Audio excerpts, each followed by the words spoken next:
Story 1. The Curse of the Witch.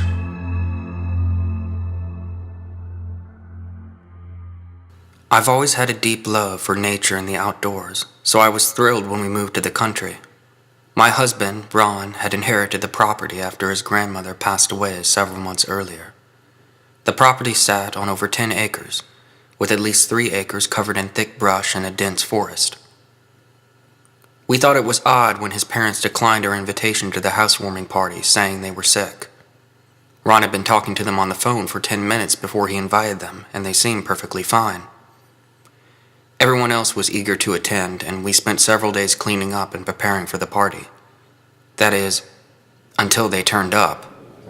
Every friend and family member advised that they felt strange once they arrived. My brother brought a friend along who happened to be a medium, and she was terribly agitated when they came in.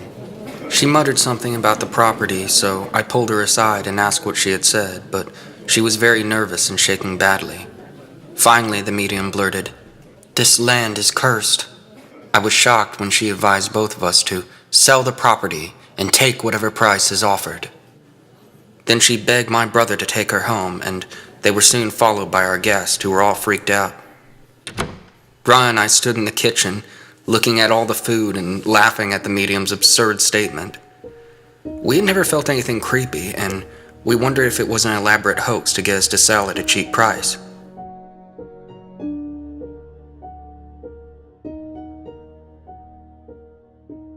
Two days later, something strange happened. I was taking our 2 corgis for a walk when the hair on the back of my neck began to prickle. I was surprised when both dogs started growling before racing all the way back to the house, leaving me alone. Something told me to keep going, even though I was shaking with fear. Then I saw a headstone under some bushes. I pushed the branches and leaves aside to reveal an elaborate headstone with a pentagram above the name. For the sake of privacy and a strong sense of fear, as we still live on the property, I'll keep the name a secret. There's a good reason why we stayed, which I'll explain later. What happened next still gives me the creeps. I decided to cover the headstone back up, and when I stood, a strong feeling of being watched came over me. Slowly turning around, I was shocked to see a hunched figure several feet away, watching me intently. It seemed to be an old woman, totally dressed in black, which included a fedora hat, a heavy raincoat, and a wool shawl. I thought it was odd that she was dressed for winter, since it was August and we were in the middle of a summer heat wave. Normally I'd say hello and ask if she was lost, but I sensed that this was not a normal woman or a normal situation.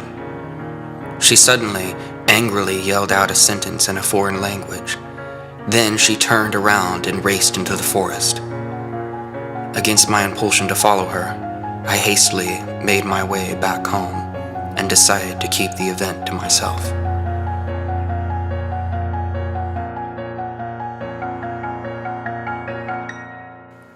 Ron saw that something was wrong, so I pretended to be sick, going to bed early and falling into a dreamless sleep. The next morning, when he went out to chop wood, I called my mother-in-law to see if she knew anything. At first, she was hesitant, but I soon had her talking. I learned that I wasn't the only one to have seen the old woman.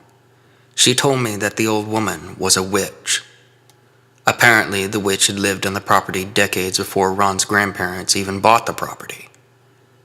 It dawned on me that the witch was dead and that I'd stumbled across her grave the previous day. Ron's mother went on to say that she had never been happy growing up on the property, seeing as it was cursed.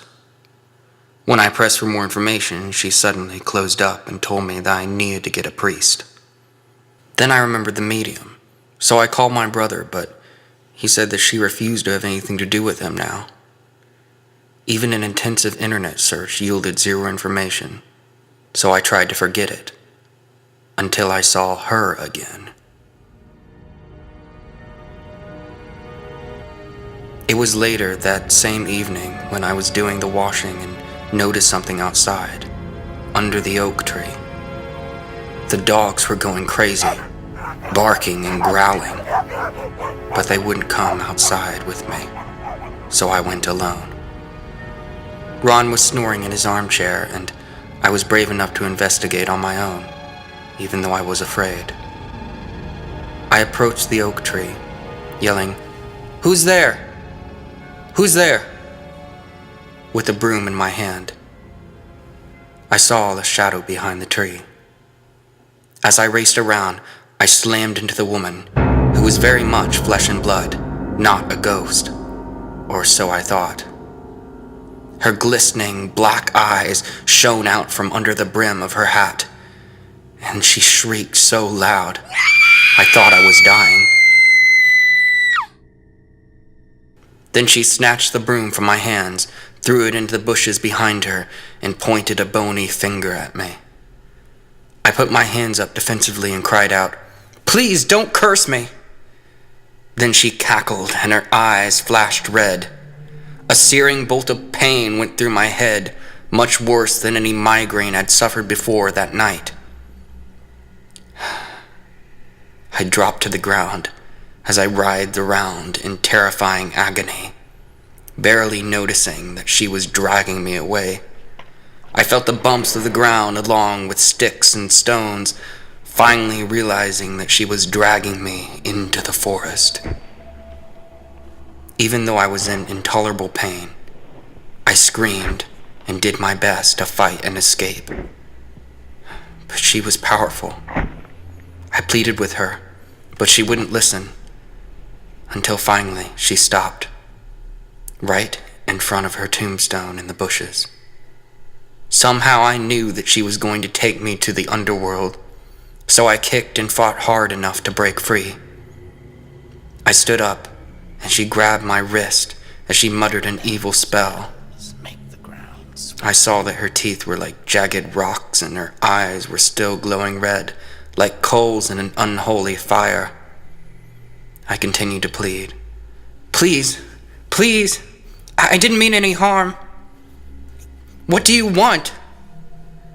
She stopped and stared intently. I felt many roots coming out of the ground, creeping up my ankles to my knees. Now I was crying uncontrollably. She leaned forward and said in broken English, "Forest is mine. You no come here no more.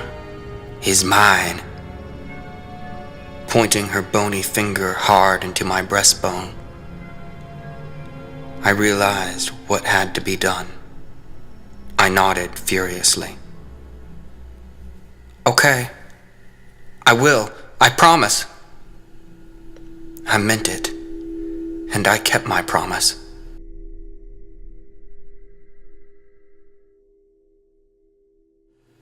To this day, the curse is like a coiled snake, waiting for anyone to step foot in the forest where the witch resides, waiting to drag any trespasser into the underworld.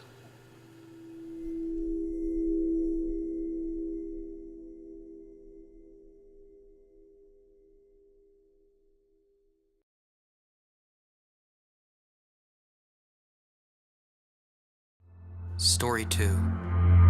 Mexican Witch's Curse.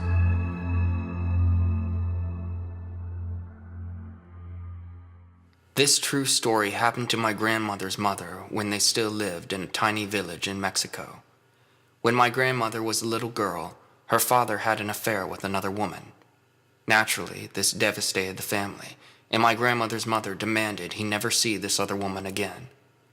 He told her that he would never see her again after he went one last time to tell the other woman that it was over between them. My grandmother's mother grudgingly allowed him to do this. Her father left and did not return for many days. When he finally did, it was very late at night.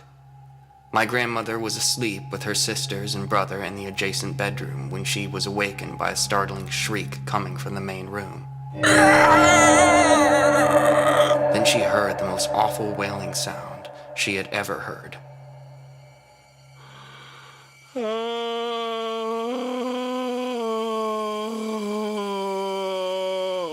She hushed her siblings and peered through a crack in the door to see what was happening.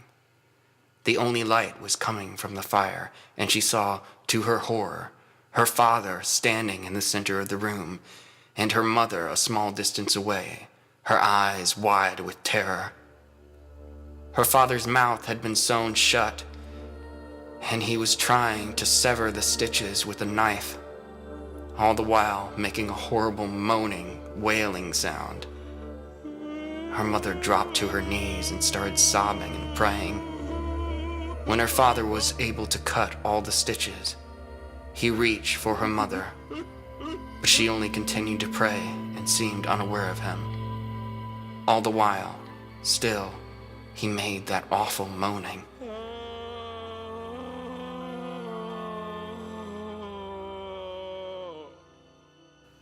My grandmother ran back to bed and hid under the covers with her sisters, shaking uncontrollably and trying her best to quiet the others. Her father did not speak for days afterwards and would only make small disturbing moaning noises, and sometimes at night he would stand outside and wail loudly. Soon, the rest of the village was buzzing about the odd behavior of her father. They seemed convinced that a curse had been placed on him. Her mother was terrified of him and soon banished him to the goat shed in the backyard. There he slept on a makeshift bed of hay. My grandmother would bring him food on occasion, and she said this terrified her. He would sit on the floor and just stare at her with watery eyes.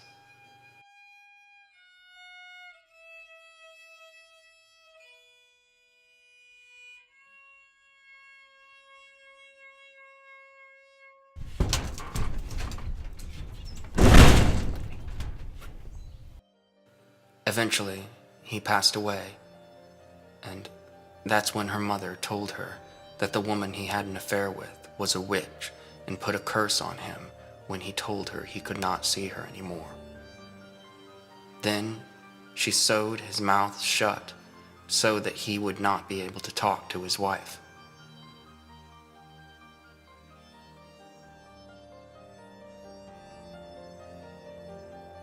A few years later, my grandmother got pregnant with my mother, and she lived in that same house for many years, raising my mother. My mother told me growing up that she would sometimes hear an eerie wailing noise coming from the old goat shed in the back. But upon investigating, there would be nothing to account for it. She grew up in that house, and every so often heard that strange wailing. Eventually, my grandmother could no longer ignore the strange noises either, and had to tell my mother the story of her father and the curse that was placed on him. My mother gave birth to me in the United States, but I still get chills when I think about what my grandmother must have endured as a child in Mexico.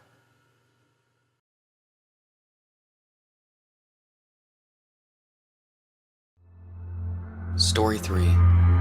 The Corn Witch.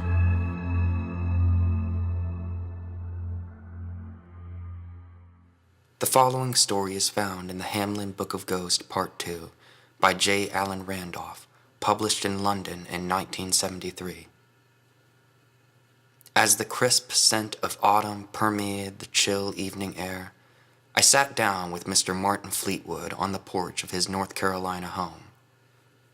Mr. Fleetwood had been a resident of the region his entire life, over 90 years as he figured it.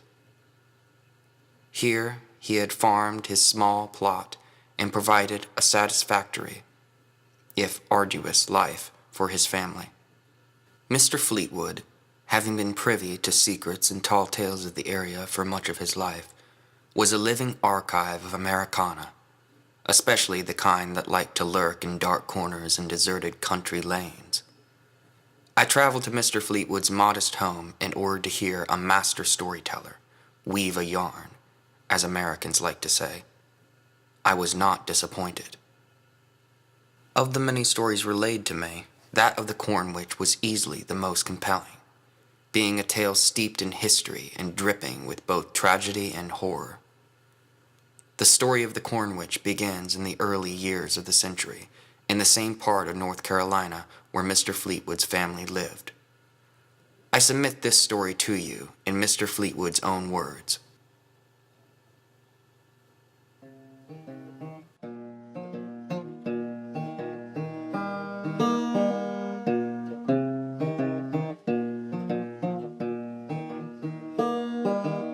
The Matthews family lived just up over the hill. Now, they were poor. We all were poor. But they were poorer than most. Mr. Matthews had been born into slavery, and he took for his wife a Catawba Indian woman, and some people didn't think that was a proper way of doing things. What that meant was they didn't get help when they needed some. So when Mr. Matthews died, why, they were hard-pressed to keep the bank from taking what little they had left.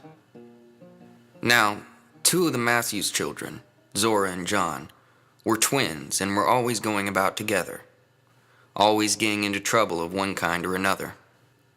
At the time, they must have been about 12 or so, young enough to know everything. Their mother was worked up about the money trouble, and some said she had turned to drink. And so, the twins were desperate to find any way they could to hold on to their daddy's land. It was coming up on Halloween, and there was an old story about a witch that used to live hereabouts. Folks called her the Corn Witch, and it was said that she could make the corn in the fields wither and die with nary but a sideways look.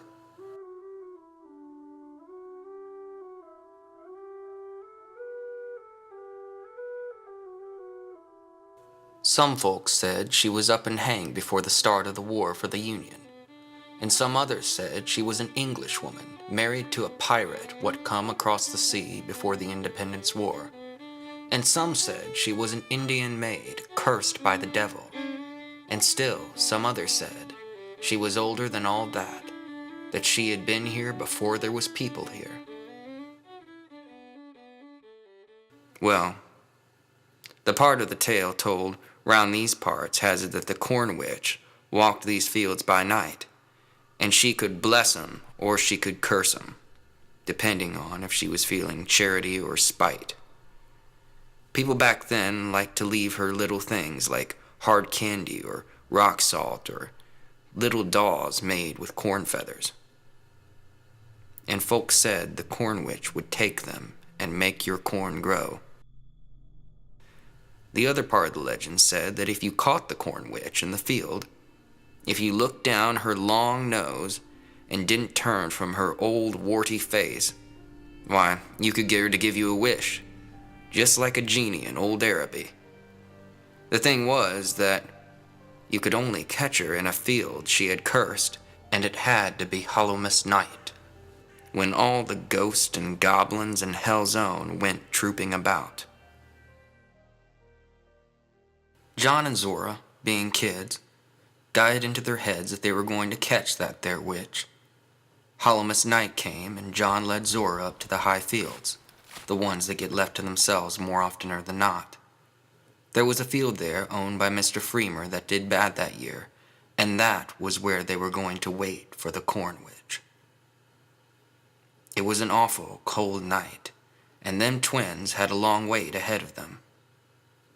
Now the cornfield was picked clean, except for a few ears here and there.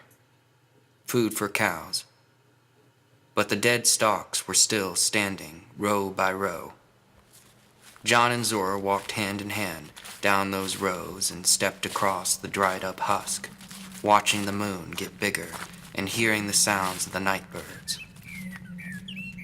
It was sometime in the dead of night, when it was so cold it can't get any colder, and it seems like the sun ain't ever coming back. The Corn Witch came upon them.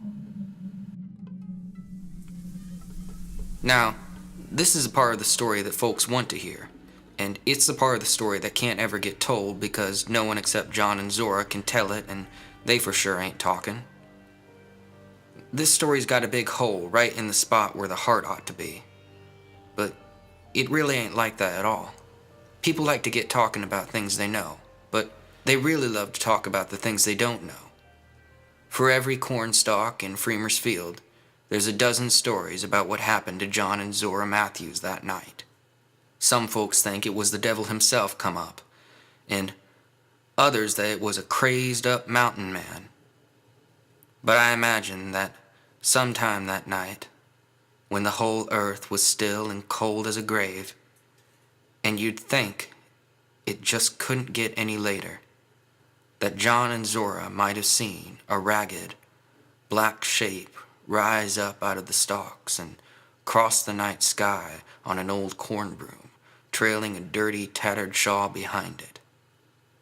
It might have struck John and Zora as looking like one of Freemer's old scarecrows before it lightly came to rest among the dead stalks. On her head she probably wore a tall, crooked hat. She was pointing one angry finger up at God, and she might have glared at the children with hellfire eyes from beneath that broad brim. All I know is that in the morning, John came down from the high field alone. Zora was nowhere to be found from that day to this. Folks said she run off with a peddler, and others, in their whispering, said that John had killed her and buried her up in the field. Now, I don't believe hardly none of it, but I don't know exactly what to believe if you take my meaning. December was coming up when the bank agent come to town and went up to visit the Matthews farm. John met him at the door and paid off the family debts with a fistful of old Spanish doubloons. The bank agent almost fainted dead away, but he took it for the debt because he knew that John was overpaying. John didn't care about that. He worked hard to help his mama and get that farm working again. No one in these parts has seen crops grow so fast and so well as they did on the Matthews farm the next season. Why, in a few years John was able to buy out some of his neighbors, and by the time his mom was put in the ground, John Matthews was one of the richest men in the country. That sure gave people something to talk about, no doubt. They were jealous and they were petty and mean, and most of all, wondered what really happened to Zora Matthews on that Hallowmas night so many years before. Well, if, like me, you like to take your evening constitutions on the old country back road, and if, like me, you don't mind walking after the sun is down and everything is dark, and if, like me, you sometimes stop to watch the moon and listen to the music them lonesome night birds make, then you might, on nights when the air is getting chilly and the leaves are starting to fall, spy a figure behind the dried up stalks, a small figure, about the size of a girl, wearing a big old pointed hat and torn black shawl, sweeping the rows with an old corn broom.